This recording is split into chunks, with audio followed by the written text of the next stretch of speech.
1532년 프란시스코 피사로가 이끄는 168명의 스페인 정복자들은 남미 대륙을 호령하던 위대한 잉카 제국의 심장부를 꿰뚫었습니다. 황제 아타후알파는 기만적인 계략에 빠져 사로잡혔고 제국의 수도 쿠스코는 약탈당했으며 황금으로 가득했던 태양의 신전은 파괴되었습니다. 인류 역사상 가장 거대했던 제국 중 하나가 이토록 허무하게 무너지는 듯 보였습니다. 하지만 이것은 끝이 아니었습니다. 오히려 잉카인들의 가장 처절하고도 끈질긴 저항의 시작이었습니다. 스페인에 의해 꼭두각시 황제로 내세워졌던 망코 잉카 유판키. 그는 곧 스페인의 탐욕과 잔혹함을 깨닫고 10만 대군을 이끌어 수도 쿠스코를 되찾기 위한 대규모 반란을 일으킵니다. 그러나 신무기로 무장한 스페인 군대 앞에 그의 위대한 봉기는 결국 실패로 돌아가고 맙니다.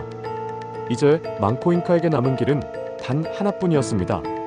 그는 자신을 따르는 충성스러운 신하들과 병사들을 이끌고 안데스의 험준한 고산지대를 넘어 스페인인들이 녹색 지옥이라 부르며 두려워했던 아마존의 정글 속으로 몸을 숨깁니다. 그리고 그곳에 잉카 제국의 마지막 숨결이 살아있는 망명정부 시닌카국을 세우고 저항의 수도를 건설합니다.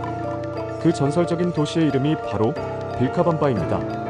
이곳 빌카밤바에서 잉카의 마지막 황제들은 무려 36년이라는 시간 동안 세계 최강의 제국 스페인에 맞서 끈질긴 게릴라전을 펼쳤습니다.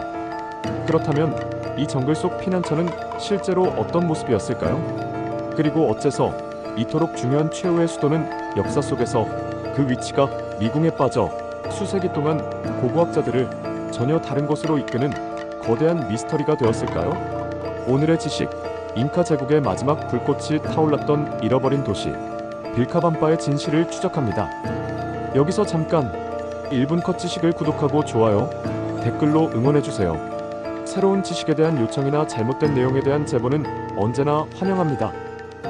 다시 빌카밤바 이야기로 돌아가 봅니다.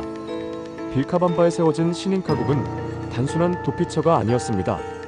그곳은 사라져가는 잉카의 정통성을 잇는 엄연한 정치적, 군사적, 종교적 중심지였습니다. 이곳에서는 망코 잉카를 시작으로 총 4명의 황제가 대를 이어 스페인에 대한 저항을 이끌었습니다. 첫 번째 황제는 저항의 상징인 망코 잉카였습니다. 그는 빌카밤바를 거점으로 수시로 정글을 빠져나와 스페인의 보급로를 공격하고 식민지 정착촌을 괴롭히며 정복자들을 끊임없이 공포에 떨게 했습니다. 그가 암살된 후 아들인 사이리 투팍이 뒤를 이었습니다. 그는 아버지와는 달리 스페인과의 협상을 통해 평화를 모색했고 잠시 빌카밤바를 떠나 스페인 당국이 제공한 영지에서 살기도 했으나 의문의 죽음을 맞이합니다. 그의 뒤를 이은 또 다른 아들 티투쿠시는 다시 한번 스페인에 대한 적대 노선을 분명히 하며 게릴라전을 재개했습니다. 그는 한편으로는 스페인과 외교적 협상을 벌이면서도 자신의 구슬을 받아 적게하여 잉카의 입장에서 쓴 역사를 남기는 등 매우 영리하고 복합적인 통치를 펼쳤습니다. 그리고 티투쿠시마저 갑작스럽게 병으로 사망하자 그의 동생이 잉카의 마지막 황제로 즉위합니다.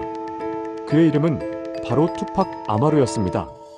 그의 이름은 200년 후 페루의 독립 영웅에게 그리고 훗날 미국의 전설적인 래퍼에게까지 영감을 주게 됩니다.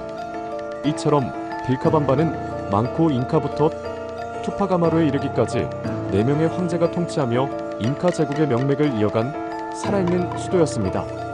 시닌카국의 존재는 페루를 통치하는 스페인에게 눈엣 가시와도 같았습니다. 결국 1572년 페루의 총독 프란시스코 데 톨레도는 잉카의 마지막 저항 세력을 뿌리 뽑기 위해 대규모 원정대를 조직하여 빌카밤바로 진격합니다. 수적으로 열세였던 잉카 군대는 격렬하게 저항했지만 스페인 군의 파상 공세를 막아낼 수는 없었습니다.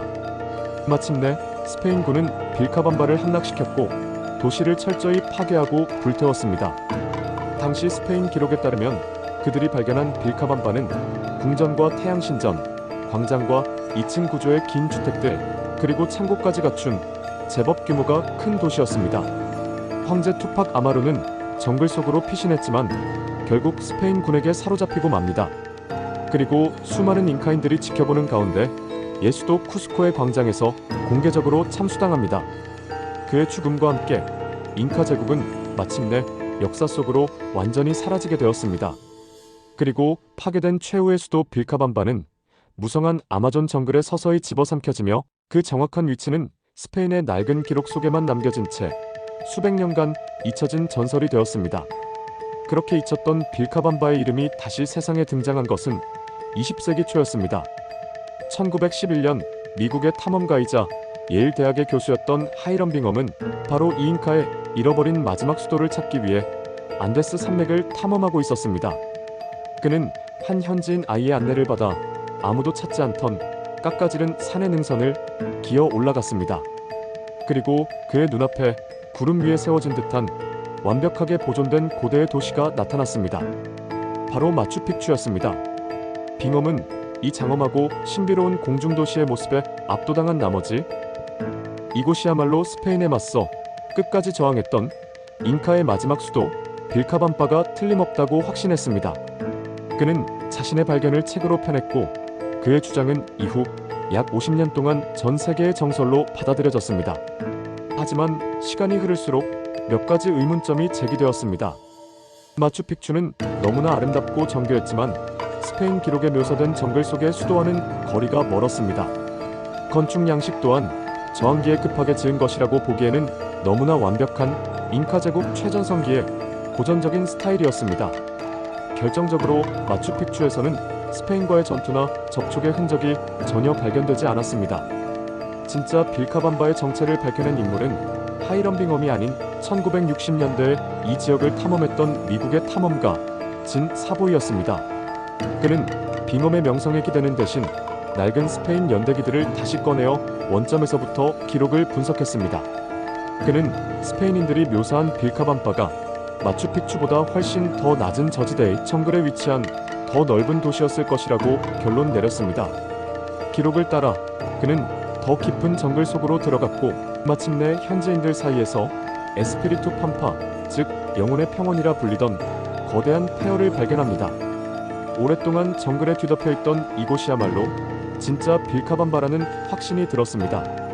이후의 고고학적 발굴은 진 사보이의 확신이 사실이었음을 증명했습니다.